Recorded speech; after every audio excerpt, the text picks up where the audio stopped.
Dalam perspektif Islam disebutkan mayit yang berada di dalam kubur dapat berbicara dan mendengar. Suara mereka didengar semua makhluk kecuali manusia. Mayit atau mayat adalah istilah yang merujuk kepada jenazah bagi orang telah meninggal dunia. Ketika berada di dalam kubur mereka disebut sebagai ahli kubur.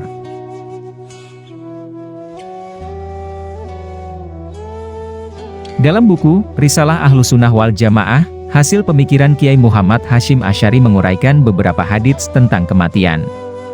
Di antaranya, hadis yang diriwayatkan Imam Al-Bukhari.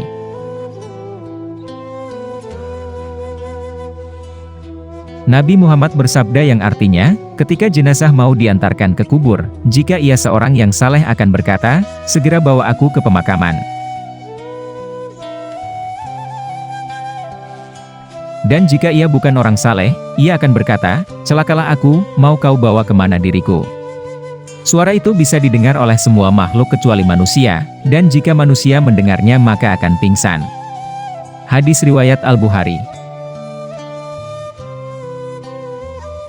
Dari Anas radhiyallahu anhu, Nabi bersabda, apabila seorang mayat telah diletakkan dalam kubur, dan orang-orang telah meninggalkannya, maka dua malaikat mendatanginya dan bertanya, bagaimana pendapatmu mengenai Muhammad? Ia menjawab, aku bersaksi ia adalah hamba Allah dan Rasul-Nya. Maka malaikat berkata, lihatlah tempatmu di neraka telah diganti dengan surga. Maka orang itu pun bisa melihat surga dan neraka. Adapun orang kafir dan munafik, maka dia akan menjawab, aku tidak tahu. Dulu aku berpendapat sebagaimana pendapat orang-orang. Maka dikatakan kepadanya, kamu tidak tahu dan tidak mau mengikuti orang-orang yang tahu.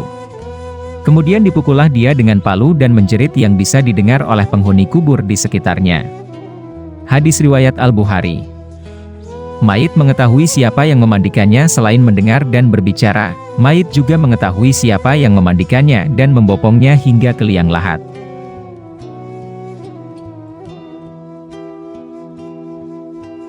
Imam At-Tabrani dalam Al-Awsat meriwayatkan dari Abu Sa'idi Al-Khudri bahwa Nabi bersabda, sesungguhnya mayit mengetahui siapa yang memandikannya, mengkafaninya, membopongnya, dan yang memasukkannya ke liang lahat.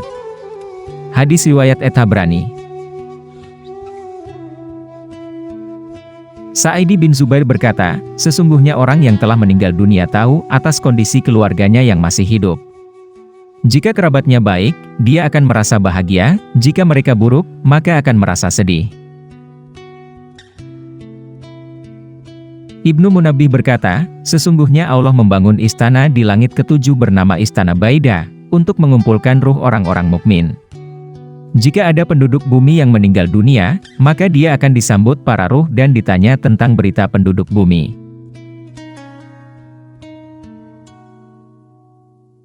Sebagaimana pertanyaan untuk keluarga yang baru datang dari bepergian.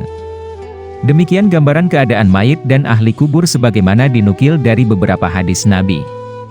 Bagi orang yang meyakini kehidupan setelah mati dan beriman kepada hari akhir, hendaknya mengisi hidupnya dengan amal kebaikan agar tidak ada penyesalan setelah ruh berpisah dari jasad.